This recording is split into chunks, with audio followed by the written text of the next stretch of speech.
자, 여러분 안녕하십니까? 자, 한 방에 끝내는 공기업 전공 필기 경제학. 이번에는 제6장 생산 요소 시장과 소득 분배를 살펴보도록 하겠습니다. 자, 생산 요소 시장은요, 물건을 만드는 데 투입되는 노동과 자본에 대한 시장이다 라고 생각하시면 되겠습니다. 그래서 먼저 생산 요소란 무엇인가, 생산 요소에 대한 수요를 살펴볼 거고요. 그리고 이제 생산 요소 시장도 노동과 자본이 거래되는 시장인데 완전 경쟁적인 시장이 있을 수 있고요. 시장이 완전 경쟁이 아닌 불완전 경쟁 시장일 수도 있습니다. 그래서 요거는 조금 약간 어렵기 때문에 우선 살짝 가볍게만 보셔도 될 것 같고요.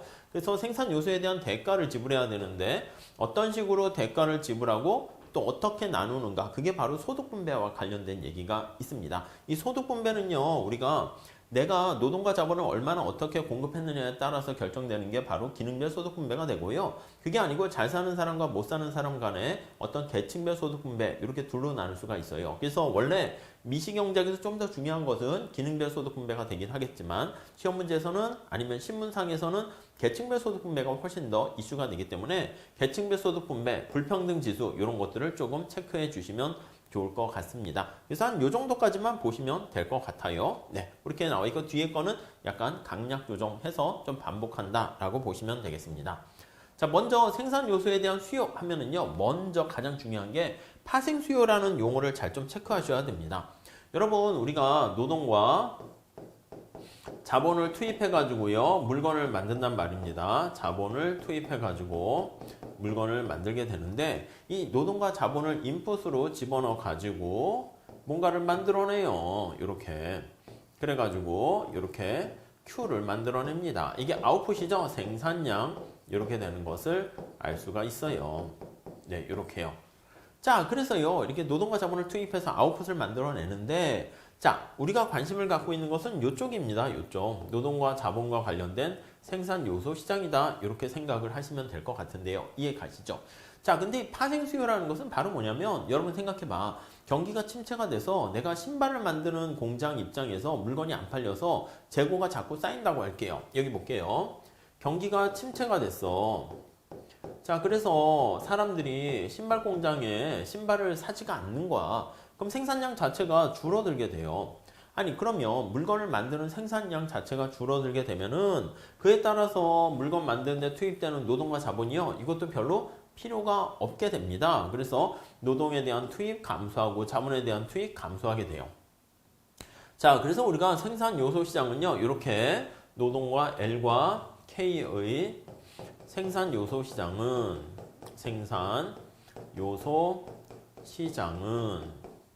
자, 뭐라고 얘기를 할 수 있냐면 생산물 시장에 의해서 Q 시장이 생산물 시장이죠.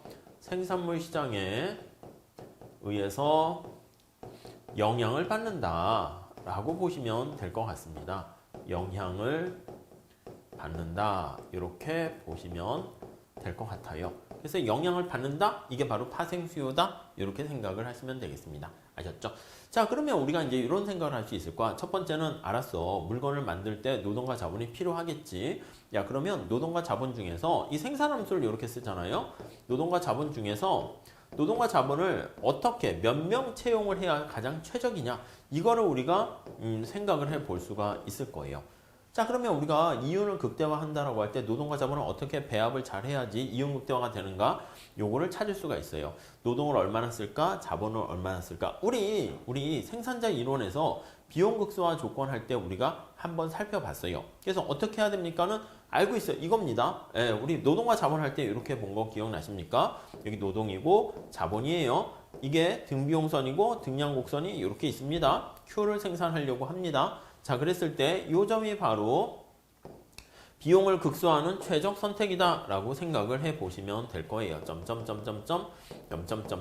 이래서 최적 노동량, 최적 자본량 이렇게 되는 거 알 수 있어요. 어떻게 해야지 과연 최적이 됩니까? 라고 하면은요, 자, 그러면 노동에 대해서 최적으로 투입한다 라고 하면은요, 우리 이렇게 됐습니다. MRTS라는 거 기억나세요? MRTS, LK는, 그리고 다시 한번 정리하면, 자, 이게 분자가 MPL이고요. 분모는 MPK예요. 자, 얘가 뭐랑 똑같냐면 R분의 W랑 똑같을 때가 최적이다. 그렇게 얘기를 하게 되는 것이죠. 이해 가십니까? 자, 이거를요, 우리가 다시 한번 써볼게요. 이쪽에다 다시 한번 써봅시다. 자, 그러면 이거를 W랑 MPK를 바꿔서 한번 써볼게요. 그러면 노동에 대한 한계 생산에다가 W 이렇게 되고 그 다음에 MPK 이렇게 돼 있고 R 이렇게 돼 있는 거 알 수가 있어요. 자, 그래서 우리가 노동과 자본이라고 했을 때는 요거 느낌이 뭐냐면 L로 같이 이렇게 생각한 거와 노동의 한계 생산과 임금 요거에 대한 비율 1원당 한계 생산이라고 볼 수가 있어요.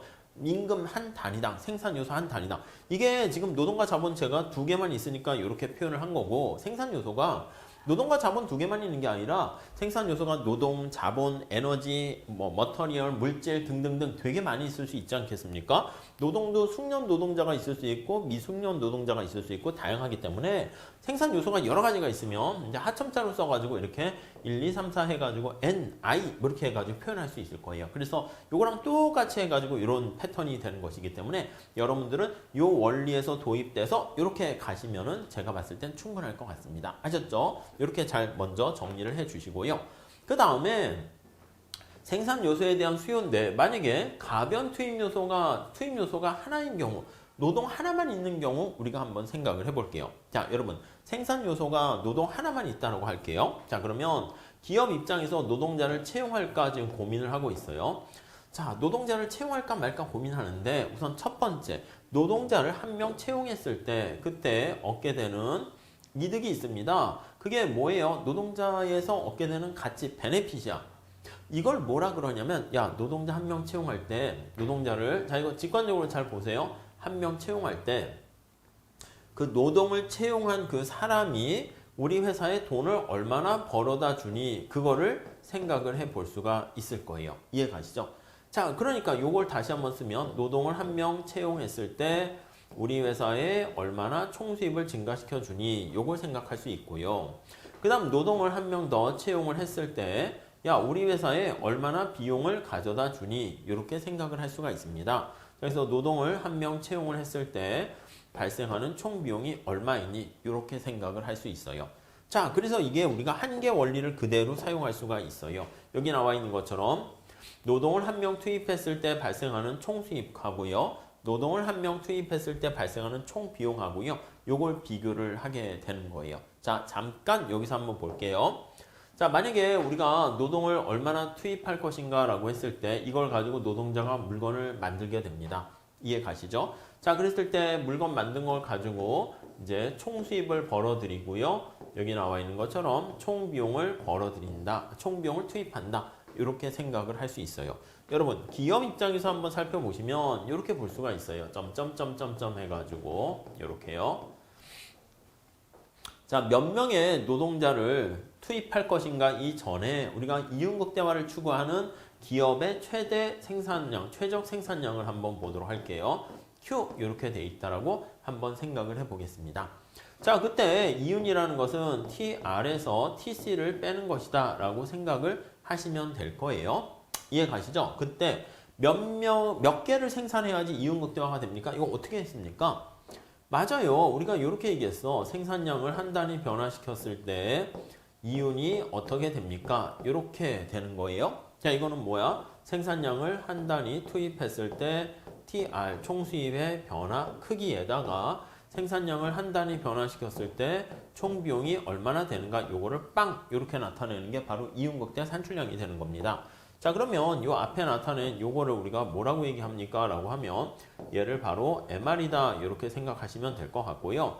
얘를 뭐라 그럽니까? 라고 하면 얘를 MC다 이렇게 생각을 하시면 될 것 같습니다. 그래서 MR하고 MC가 같을 때가 바로 이윤극대 최적 산출량 이렇게 보시면 돼요.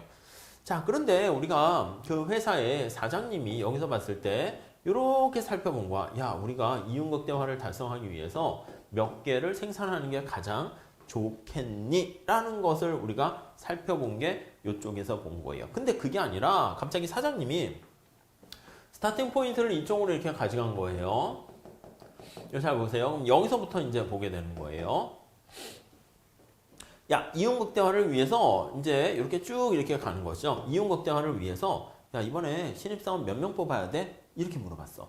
그러니까 여기서는 이윤극대화를 위해서 야, 생산량을 몇 개 해야 돼? 이렇게 얘기한 건데 그게 아니라 이 밑에는 이윤극대화를 위해서 야, 노동을 몇 명 채용해야 돼? 그렇게 얘기한 겁니다. 이해 가시겠습니까? 자, 그러면 그대로 쓰시면 돼.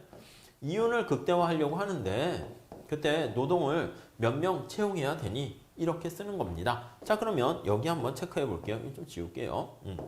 자, 그럼 여기 보시면 얘는 총 수입에서 총 비용을 빼는 것이다 라고 생각을 하시면 될 것 같고요. 역시 똑같은 패턴으로 생각하시면 돼요. 자, 노동을 한 명 더 추가적으로 증가시켰을 때 이윤함수 요거를 빵 이렇게 놓으면 되는데 노동을 한 명 더 추가적으로 증가시켰을 때 총 수입이 어떻게 되는가랑 노동을 한 명 더 추가적으로 증가시켰을 때 총 비용이 어떻게 되는가랑 이렇게 해가지고 빵 이렇게 되는 거 생각하시면 될 것 같습니다. 자, 그래가지고요 여기 나와 있는 요거 있잖아요. 요거를 우리가 좀 봐야 되는데 이게 바로 어떻게 되는 거냐면 여기로 한 단계 더 가는 거야. 이윤 극대화를 달성하기 위해서 사람을 얼마나 채용해야 돼? 이렇게 되는 거예요. 근데 요걸 한번 잘 체크해 보시면 요걸 알 수 있어요. 노동을 한 명 더 추가적으로 증가시켰을 때 이 생산량이 얼마나 됩니까? 라고 하면 이걸 뭐라 그래요? MPL이라는 거 이해되세요? 그래서 이게 뭐냐면 노동을 한 명 증가시켰을 때 생산량이 얼마나 되는가 이렇게 되고요. 자, 그 다음에 여기 보시면 이거 생산량이 한 단위 변했을 때 총수입이 어떻게 되는가는 요거야. 생산량이 한 단위 변했을 때 총수입이 어떻게 되는가. 이걸 뭐라 그러냐면 우리가 이거를 MR 이렇게 표현을 하게 되는 것이고요. 네, 이해되시죠? 자, 그 다음 요건 어떻게 됩니까? 생산량을 한 단위 변화시켰을 때 총비용이 어떻게 됩니까? 이거요. 생산량을 한 단위 변화시켰을 때 총비용이 어떻게 됩니까? 하면 이게 바로 MC 이렇게 되는 것을 알 수가 있습니다. 네, 이해하시겠죠? 자, 그러면 여기 한번 정리 좀 해볼게요. 자, 그러면 노동을 한 명 증가시켰을 때 지금 여기 살펴보는 것처럼 TR이 어떻게 변합니까는 이렇게 쓸 수가 있어. 자, 이거 잘 보세요. 자, 그러면 얘는 쪼개서 쓸 수 있어요. 노동을 하나 변화시켰을 때 델타 Q를 분모 분자에다가 같이 이렇게 집어넣습니다. 그래서 이렇게 집어넣게 되는 거야. 이해가시죠? 자, 그래서 여기 나와 있는 것처럼 얘가 뭐야? 얘가 생산량이 한 단위 변화했을 때 총 수입이 얼마나 변합니까? 이거 앞에서 본 것처럼 MR입니다. MR. 이해가시죠? 얘를 뭐라 그럽니까? 얘를 요거 보시면 노동을 하나 증가시켰을 때 생산량이 얼마나 증가합니까를 나타내는 MPL이에요. MPL. 이렇게. 그래서 이게 여기 나와 있는 것처럼 노동을 한 명 더 증가시켰을 때 우리 회사에 벌어다 주는 총 수입이 얼마나 증가합니까? 나타낸 게 MR 곱하기 MPL이다 라는 걸 알 수가 있고요. 이해 가시죠? 뭔가 이름을 새로 붙여야 될 것 같아요. 그래서 이것을 뭐라고 하냐면 MR, PL 이렇게 붙인 거야. 간단하잖아. 여기 보시면 M이 양쪽에 들어가 있어요. 그래서 MR 곱하기 MPL이다. 이렇게 보시면 되겠습니다.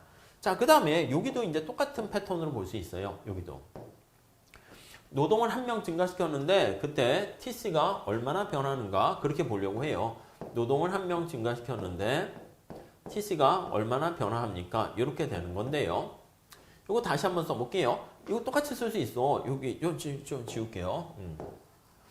자, 그러면 어떻게 쓸 수 있습니까? 하면 똑같이 노동을 한 명 증가시켰는데 생산량이 얼마나 변하고 생산량이 한 단위 변화했는데 그때 총비용이 얼마나 변하니? 이렇게 쓸 수가 있습니다. 이해 가십니까? 요거를 다시 쓰면 얘가 뭐예요? 얘가 MC예요. MC. 얘는 뭐예요? MPL이야. 그래서 이걸 다시 한번 정리하면 MC 곱하기 MPL 이렇게 되는 거 알 수가 있어요. 그래서 요거는 우리가 MRP라고 그러고 MR 곱하기 MP잖아. 이것도 MC 곱하기 MPL이기 때문에 MCP 하면 좋은데 이름을 그렇게 안 했어. 여러분들 만약에 MCP로 돼 있으면 이쪽 파트를 경작 준비하는 친구들이 가장 힘들어 하는데 이게 뭐 할만하네? 이렇게 된다고. 그래서 이제 교수님들이 그렇게 여러분들이 너무 쉽게 경작을 이해하는 모습을 볼 수가 없습니다. 그렇기 때문에 요거를요 MFC 이름을 그렇게 새롭게 붙이게 됩니다. 노동이니까 하점자 이렇게요. 이해 가십니까? 물론 F라는 게 마지널 MC가 들어가 있어요. 마지널 코스트가 있는데 이 F라는 게 생산 요소 팩터다라고 생각을 하시면 되겠습니다. 그래서 한계 요소 비용 이렇게 얘기해요. 그래서 여기 나와 있는 거 있잖아요. 노동을 한 단위 증가시켰을 때 우리 회사에 벌어다 주는 이 총 수입에 들어가는 거랑 우리 노동을 한 명 더 증가시킬 때 우리 회사에서 나가는 비용, 총 비용의 증가분을 봤을 때 요거 뭐라고 했습니까? MRPL이라고 그랬어요. MRPL 빼기 MFC L 요거가 같아질 때가 바로 최적이다. 이렇게 생각을 하시면 되겠습니다. 자, 그래서 앞에 정리를 해놨는데 요거야.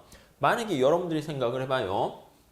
부등호가 이렇게 됐어. 노동자 한 명을 투입했는데 우리 회사에 얘가 400만 원의 이득을 벌어다 주는데 얘한테 주는 월급이 200만 원이라 할게요. 얘를 뽑아야 돼요? 말아야 돼요? 당연히 뽑아야 되는 거지. 만약에 부등호가 이렇게 되면 어떻게 됩니까? 얘가 얘한테 주는 월급은 200만 원인데 얘가 창출하는 가치는 100만 원밖에 안 돼. 얘 뽑으면 뭐해? 우리 회사 망하잖아요. 그럼 무슨 말씀인지 아시겠죠? 그래서 언제까지 노동을 투입을 증가시켜야 됩니까? 하면은 노동을 1명, 2명, 3명, 4명 자꾸 증가시키는데 이게 바로 뭐냐면 이게 노동을 투입하는 대가인 비용이라고 생각하시면 되겠고 이게 바로 임금 이렇게 생각하시면 돼요. 월급, 뭐 시간당 임금 이렇게 생각하시면 되겠고 그 다음에 얘는 바로 뭐냐면 노동이 우리 회사에 벌어다 주는 어떤 생산량, 아웃풋을 시장 가치로 나타낸 거예요. 그러니까 노동을 투입 시 얻게 되는 투입 시 발생하는 얻는 이득이다 이렇게 보시면 되겠습니다. 그래서 요거 되게 같을 때가 바로 최적이다 이렇게 생각하시면 돼요. 다시 요거 뭐라고 우리 얘기했습니까? 얘를 MRPL 이렇게 돼 있고요. 얘를 뭐라 그랬습니까? 하면 MFCL 이렇게 돼 있는 거 알 수가 있습니다. 요 파트가 여러분들이 제일 어려워하는 파트 중에 하나이기 때문에 좀 잘 체크해서 넣어두시면 좋겠어요. 아셨죠? 그래서 우리가 가변 투입 요소가 하나인 경우에 뒤에 다시 얘기할 텐데 어떻게 됩니까? 라고 하면 노동만 유일하다라고 하면 노동 한 단위 투입했을 때 얻게 되는 한계 수입 생산의 가치에다가 임금 이게 이제 비용인 거지. 요거 두 개 같을 때가 최적 이렇게 보시면 되겠습니다. 자, 가변 투입 요소가 여럿일 때는요. 우리가 요건 조금 내용 스토리가 더 이렇게 좀 보셔야 돼요. 무슨 말씀이냐면 노동과 자본을 같이 사용하게 되는 거예요. 그래서 요거요. 등량 곡선하고 생산 요소와 관련된 비용 곡선이 거기 나와 있어요. 자, 지금 우리가 가변 투입 요소가 하나인 경우 노동만 있을 땐 요거가 이제 최적 조건이 되는 것이고 생산 요소에 대한 수요를 살펴보는 거예요. 노동 수요를 살펴보는 건데 여기 한번 볼게요. 자, 여러분 봤을 때 우리가 노동에 대한 수요를 살펴봐요. 이거 주체는 누구냐면 기업 입장에 봤을 때 기업이 주체가 되거든요. 기업이 주체로 되었을 때 이제 고민하는 거야. 주어진 임금 수준에서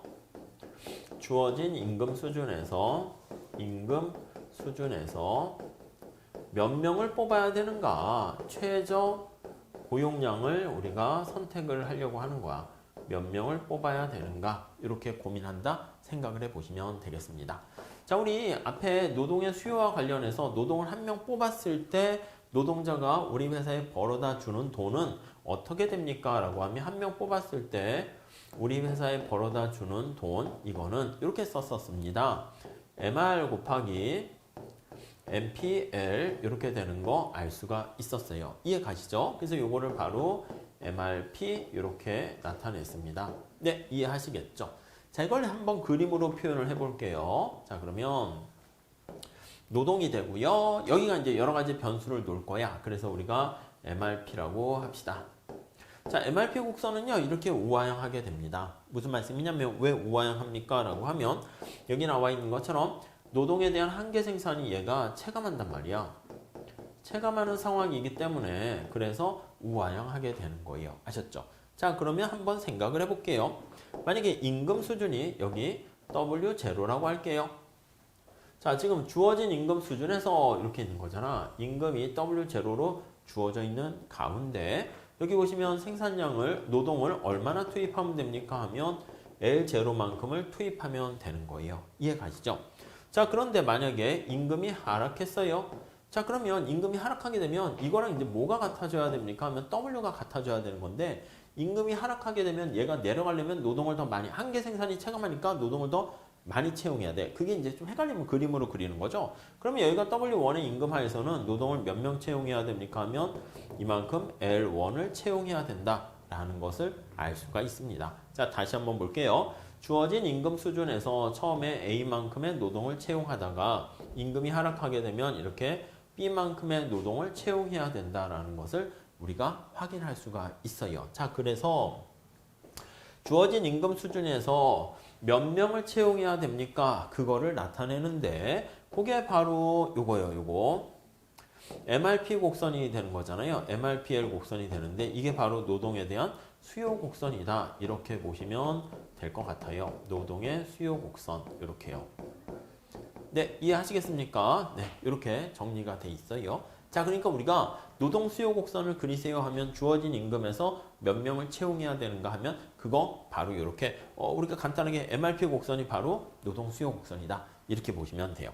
자, 근데 이거 하나만 더 할게요. MRP 곡선이 가장 일반적인 형태가 되는 것이고요. 여러분, 완전 경쟁 시장에서는 어떤 특성이 있냐면 MR이 P랑 똑같은 거 이해되십니까? 자, 만약에 생산물 시장이 완전 경쟁 시장이면 생산물 시장이 요거 좀 잘 정리해 주세요. 여기가 제일 어려워하는 부분이에요. 근데 제가 제일 쉽게 설명을 하고 있어요. 완전 경쟁 시장이면 경쟁적인 경우 자, 그러면 우리가 어떤 일이 발생하게 되냐면 MR이 P랑 같아지게 된다라는 거. 요게 이제 중요한 특징 중에 하나가 되는 겁니다. 자, MR이 P랑 이렇게 같아지게 되면은 요거를 어떻게 쓸 수 있어요? MRP를 맞아요. P 곱하기 MPR 이렇게 쓸 수 있어요. 그러면 이렇게 되니까 위에 나와 있는 게 P 곱하기 MPL로 쓸 수 있고 이거 이름을요 우리가 VMPL이다 이렇게 쓸 수가 있어요. P라는 게 바로 밸류를 나타내는 거거든요. 그래서 이 P라는 게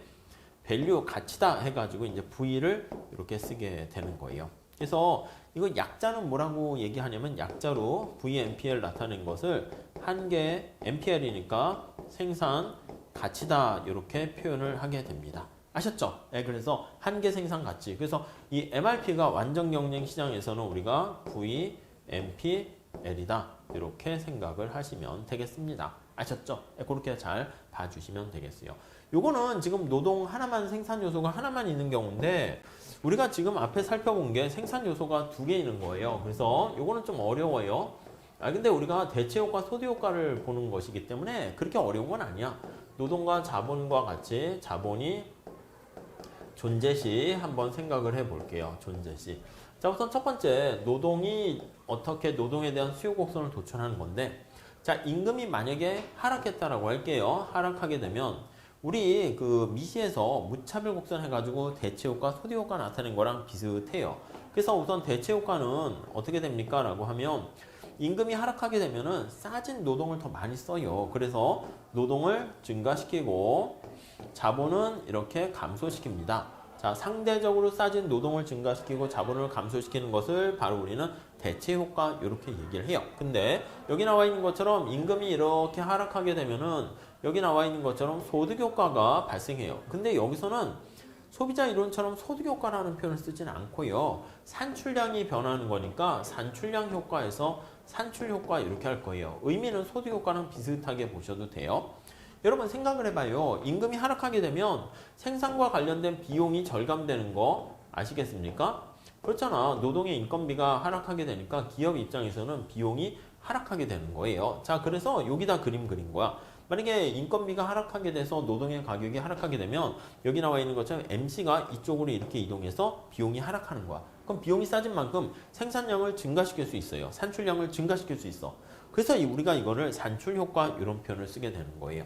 자, 그러니까 산출 효과는 비용 하락으로 인해서 생산량을 증가시키고 우리가 이제 소비자 이론에서는 무슨 실질 소득의 증감 이런 식으로 얘기하잖아요. 그래서 생산량을 이렇게 증가시키게 되면 이에 따라서 생산을 증가시킴에 따라서 노동을 더 증가시키고 자본도 증가시킨다. 이렇게 생각을 하시면 돼요. 그러니까 이게 물건을 더 만들려면 여기 노동과 자본은 파생 수요의 성격을 지니고 있잖아요. 그래서 파생 수요의 성격을 지니고 있기 때문에 노동이 증가하고 자본도 증가한다. 이렇게 생각을 하시면 되겠습니다.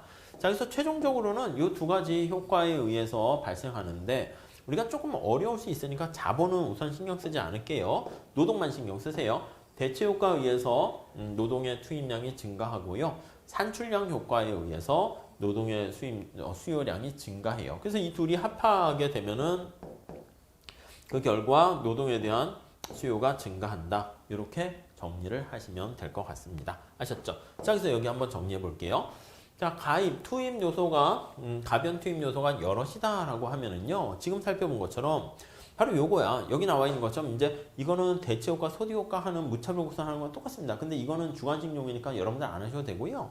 여기 나와 있는 요거는 우리가 도출해야 되는데 이것도 좀 산출량이 증가하고 K가 증가하는 게 거기 반영돼 있는데 우리는 거기까지 얘기하긴 그렇고 이렇게 좀 심플하게 얘기하도록 하시죠. 자, 뭘 심플하게 얘기합니까? 라고 하면 자, 우리가 생산 요소가 지금 여러 개가 있어. 노동이 있고 임금이 있어요. 그럼 여기 한 점을 잡을게요. 만약에 임금이 하락했어. 임금이 하락하게 되면 노동에 대한 수요가 증가한다고요. 그래서 상대적으로 싸진 대체 효과에 의해서 노동에 대한 수요가 이렇게 증가하는 효과가 있고요. 근데 여기서 끝나는 게 아니라 산출량이 증가하는 효과가 생긴다니까. 그래서 이렇게 산출량이 증가하는 효과가 또 생겨요. 그래서 C점으로 이렇게 가게 되는 거야. 그래서 우리가 봤을 때 상대 가격의 변화로 인한 이런 대체 효과뿐만 아니라 여기 나와 있는 산출 효과까지 하나 더 생겨가지고 노동에 대한 수요 곡선은 조금 더 이렇게 완만해진다라는 것을 생각하시면 될 것 같습니다. 아셨죠? 네, 그렇게 정리를 해주세요. 자, 지금 보고자 하는 것은 노동만 하나 있을 때는 그냥 VMPL, MRP가 바로 노동의 수요 곡선이다. 이러면 되고요. 가변 투입 요소가 여럿이 있다라고 하면은요. 가변 투입 요소가 여럿이 있을 때는요. 그때는 노동과 자본을 같이 고려해야 된다라는 거 보시면 될 것 같습니다.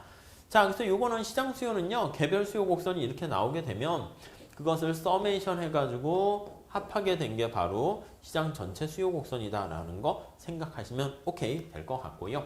자, 그러면 여기 나와 있는 것처럼 생산 요소에 대한 노동이라고 할까요? 노동에 대한 수요가 가격 탄력성이니까 임금에 언제 얼마나 민감하게 반응하는가 이걸 나타내는 거예요. 그러니까 노동에 대한 노동 수요의 임금 탄력성 이걸 보는 거야. 우리가 수요에 대한 가격 탄력성 그거랑 같은 맥락으로 생각을 하시면 되겠습니다. 아셨죠? 자, 임금이 하락했을 때 언제 노동 수요가 많이 크게 증가합니까? 그걸 나타내는 거예요. 직관적으로 쉽게 알 수가 있어. 임금이 하락했거든요. 근데 언제 노동을 사람들이 많이 채용합니까? 라고 하는 경우를 살펴보는 거예요. 자, 다른 생산 요소와 대체 가능성이 어떻게 클 경우 이렇게 노동 수요의 임금 탄력성이 커져요. 왜냐면 임금이 하락했는데 자본 대신 노동으로 쉽게 대체가 가능해요. 그러면 노동을 확 늘리고 자본을 확 줄이게 된다라는 거 알 수가 있고요. 그 다음에 그 상품에 대한 수요의 가격 탄력성 이것도 중요해요. 가격 탄력성도 클 경우 노동 수요의 임금 탄력성이 훨씬 더 커진다 보시면 돼요. 자, 노동수의 임금 탄력성은요. 노동의 수요 곡선을 얘기하는 건데 여기 노동이 있고요. 임금이 있어요. 여러분 A점에서 노동에 대한 이게 가격이 하락했어. 그러면 첫 번째는 대체 가능성이 클 경우는 대체 효과를 나타내는 거야. 그래서 이게 1번에 해당하는 대체 효과가 얼마나 커지는가. 커질수록 완만해지는 거죠. 그리고 두 번째 해당하는 요거 있잖아요. 생산물에 대한 수요의 가격 탄력성은 요거는 이제 뭐냐면 산출 효과를 나타낸다라고 생각하시면 돼. 그래서 우리가 인건비가 하락하게 되면은 비용이 절감돼 가지고요. 가격이 떨어지는데 가격이 떨어졌을 때 사람들이 산출량을 엄청나게 증가시킨다고 할게요. 그럼 이게 크게 변할수록 어떻게 돼? 맞아요. 노동에 대한 수요 곡선이 조금 더 완만하게 변한다. 이렇게 생각을 하시면 될 것 같습니다. 자, 그리고 다른 생산 요소의 공급 탄력성, 공급의 가격 탄력성이 또 영향을 미치고요. 고려되는 기간, 이것도 단기보다는 장기가 영향을 미치는데 한 이렇게 보통 4가지를 얘기합니다. 근데 여러분들은 시험을 대비해서는 한 요거 2가지만 머릿속에 넣어 두셔도 제가 봤을 때는 충분합니다. 그래서 노동 수요에 대한 임금 탄력성이 언제 큽니까? 노동과 자본을 대체하기가 굉장히 쉬울 경우랑 그리고 어떤 생산물에 대한 수요의 가격 탄력성이 클 경우 그래서 가격이 떨어졌는데 사람들이 물건을 훨씬 더 많이 사게 되는 경우 그때 산출 효과가 커져가지고 여기 나와 있는 노동의 수요 곡선이 완만해진다. 이게 임금이 떨어졌을 때 얘가 크게 변한다는 얘기는 뭐라고 할 수 있습니까? 하면 노동의 수요 곡선이 완만해진다. 이렇게 보시면 될 것 같습니다. 완만해진다. 네, 이렇게 정리를 하시면 되겠어요. 자, 그리고 생산 요소에 대한 여러 가지 공급 곡선 나타내는데 이거는 뭐 그냥 우리가 알고 있는 거 가볍게 보세요. 개별 기업 입장에서는 그냥 수평이 되는 거야. 그런데 시장 전체는 우상향해서 우리가 노동시장도 마찬가지입니다. 임금하고 노동의 거래량을 생각할 때는 공급 곡선 우상향, 수요 곡선은 우하향 이렇게 되고 이 엄청난 노동시장에 존재하는 개별 기업 입장이야. 개별 기업 입장에서는 노동자를 채용할 때요. 주어진 임금이 시장에서 결정된 임금 하에서 사람들을 무수히 많이 채용할 수 있다. 그러니까 노동시장이 완전 경쟁 시장이다라는 것을 암시합니다. 근데 이거는 좀 보이시는 분은 보시고요. 뭐 우리 책의 내용을 보시면서 아닌 분들은 가볍게 넘어가셔도 충분하겠습니다. 자, 그리고 이제 생산 요소와 관련해 가지고 우리가 지대와 준지대를 보셔야 되는데 그냥 가볍게 할게요. 이거 지대라는 것은 어디에 나온 거냐면 특히 전통적 의미의 지대는 말 그대로 땅값이야, 땅값. 지대가. 우리 생각해보면 땅이 이렇게 있으면요. 보통 땅의 수확량이 보통 일반적으로 이제 비옥함 정도가 10 이렇게 되는데 여기 있는 좀 특수한 땅자락은요. 50이라는 이렇게 가치를 생산량을 가져온다고 할게요. 이런 것들은 어떻게 돼 있습니까? 공급이 고정돼 있지 않습니까? 그래서 이런 것들은 희소해요. 공급이 고정돼 있어. 희소하단 말이죠. 이런 황무지는. 그래서 이 희소한 거, 공급이 고정되어 있는 거, 거기서 얻게 되는 이득을 우리가 지대다 이렇게 합니다. 근데 그거를 우리가 전통적인 땅값으로만 얘기하면 얘기를 확장할 수 없으니까 오늘날에는 이렇게 경제적 지대다라고 하면 이렇게요. 노동이 있다라고 하면 노동자들이 최소한 받고자 하는 금액을 전용 수입이라고 하고요. 근데 그 전용 수입을 더 초과해서 이상 받게 되는 그것을 우리가 경제적 지대다 이렇게 생각을 한다라고 정리를 하시면 될 것 같습니다. 네, 이해하시겠죠? 이게 생산자 잉여랑 비슷한 거야. 생산자 잉여란. 그러니까 생산자라는 것은 여기서는 노동의 공급자잖아요. 그래서 노동에 대한 공급자에 대한 잉여와 같은 얘기다라고 생각을 하시면 될 것 같습니다. 아셨죠? 자, 그래서 준지대는 그냥 가볍게 보세요. 우리가 경제적 지대라는 게 이제 고정 투입 요소 때문에 발생하는 것이고 준지대도 그렇기 때문에 가변 요소를 빼고 고정된 투입 요소 때문에 얻게 되는 이득이야. 그래서 준이라는 것은 거의 비슷한 이거야. 그래서 지대와 개념이 거의 비슷한 이렇게 생각하시면 될 것 같고요. 그렇기 때문에 준지대다라고 얘기하면은요. 여기 나와 있는 것처럼 고정 투입 요소 때문에 발생하는 거야. 그래서 고정 투입 요소 때문에 발생하는 고정 비용과 관련돼서 발생하는 것이다 라고 보시면 될 것 같습니다. 그래서 여기 보시면 이게 전체적인 총 수입이 이렇게 되거든요. 이해되시죠? 이거는 보시면 될 것 같고요. 자, 그랬을 때 여기 보시면 시장에서의 가격이 이렇게 결정됐어요. 그래서 생산량이 이렇게 되니까 총 수입이 이렇게 되는데 여기 보시면 이 가변 비용 있잖아. 가변 비용. 가변 비용을 뺀 나머지. 그러니까 여기 보시면 형광펜으로 한번 칠할게요. 요게 가변 비용이 여기에 해당하는 거지. 면적이면 이렇게 보시면 될 것 같고 이렇게 면적으로 보면 이렇게 되는 거야. 이렇게. 가변 비용의 총합, 서메이션 이렇게 되는 것이고요. 아니면 우리가 여기 나와 있는 것처럼 그냥 가변 비용 평균을 가지고 나타내면 얘가 이렇게 되는 거예요. 이렇게. 자, 그래서 주황 색깔하고 요 보라 색깔 보면 여기의 차이가 여기의 차이랑 같아지게 되는 거야. 이게 그래서 우리가 총 가변 비용이야. 그래서 이게 전체 총 수입이잖아요. 총 수입이 이렇게 되는 거야. 총 수입이 이렇게 되는 건데 이게 총 수입이에요. 총 수입에서 총 가변 비용을 뺀 나머지가 바로 준지대다. 이렇게 생각을 하시면 되겠습니다. 시험 문제 그렇게 많이 출제되지는 않아요. 그렇지만 여러분들이 한번 개념은 간단하게 알아두시면 될 것 같습니다. 자, 다시 정리할게요. 준, 쾌자의 콰시라는 말을 써요. 콰시라는 게 바로 뭡니까 하면 뭐뭐와 비슷한, 뭐뭐에 준한다 이렇게 보시면 돼요. 지대에 준한다. 지대라는 게 고정 투입 요소 때문에 발생하는 것이기 때문에 고정 투입 요소 때문에 발생하는 것만 놔두는 거니까 가변 투입 요소에 의한 가변 비용에 의한 걸 제거하고 난 나머지가 바로 우리는 준지대다. 이렇게 보시면 되겠습니다.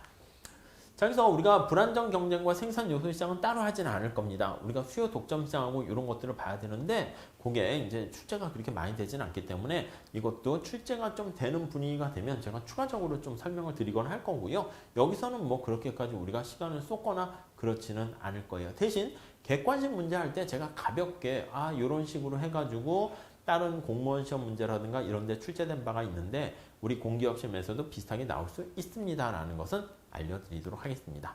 자, 그래서 우리가 결론 보시면 이거 있잖아요. 이거 생산 요소 얼마나 임금을 받아야 됩니까 하면 여기 P 곱하기 MPL이죠. 이거 뭐예요? V, MPL이다 이렇게 보시면 돼요. 노동을 한 명 투입했을 때 얻게 되는 총 수입의 증가분을 나타내는 것이고요.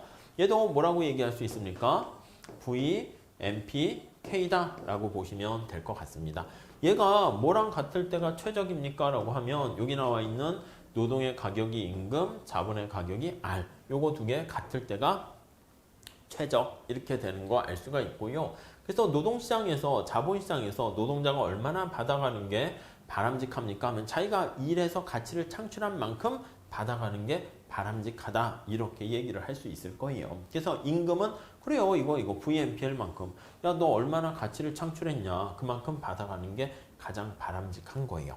자, 우리 콥터글라스 생산함수의 경우에 이거는 우리 생산함수 파트를 보시면 증명까지 해놨는데 우리가 첫 번째 보시면 밑에 같이 이렇게 있잖아요. 크게 쓸게요. Q가 있으면 A가 노동과 자본 이외에 나머지고요. 알파 K의 1-알파 이렇게 돼 있습니다.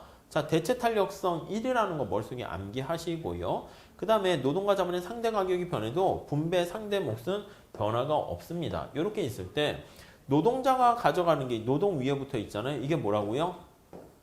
노동에 대한 우리가 분배율이다 라고 생각을 하시면 되겠습니다. 노동자가 가져가는 분배율이 바로 이렇게 1-알파는 자본가 위에 붙어 있으니까 자본가가 가져가는 분배율이다. 이렇게 정리하시면 되겠습니다. 지금 1차 동차기 때문에 두 개 더해서 알파와 1-알파를 더하면 1 이렇게 되는 경우잖아요. 그랬을 때 노동이 가져가는 목, 자본이 가져가는 목 이렇게 정리하시면 되겠습니다. 아셨죠? 자, 이렇게 정리하시면 될 것 같습니다. 자, 그래서 이번 시간에는요 생산 요소 시장을 했는데 여러분들이 파생 수요라는 말을 잘 생각하셔서 노동과 자본이 생산물 시장에 대해서 영향을 받는다라는 것을 잘 이용해서 활용하시면 충분할 것 같습니다. 아셨죠? 그거 잘 봐주시고 노동을 몇 명 고용해야지 최적인가라는 거 VMPL 또는 MRP랑 임금이 똑같을 때라는 거 그게 제일 중요한 건데 그걸 제일 힘들어합니다. 제가 그림을 그려서 말씀드린 거 있잖아요. 그걸 통해 가지고 잘 좀 정리해 주시면 좋겠습니다. 자, 이렇게 하시고요. 다음 시간에는 우리가 기능별 소득 분배를 봤으니까 계층별 소득 분배서부터 이렇게 좀 생산 요소 시장을 계속 이어서 나가도록 하겠습니다. 감사합니다.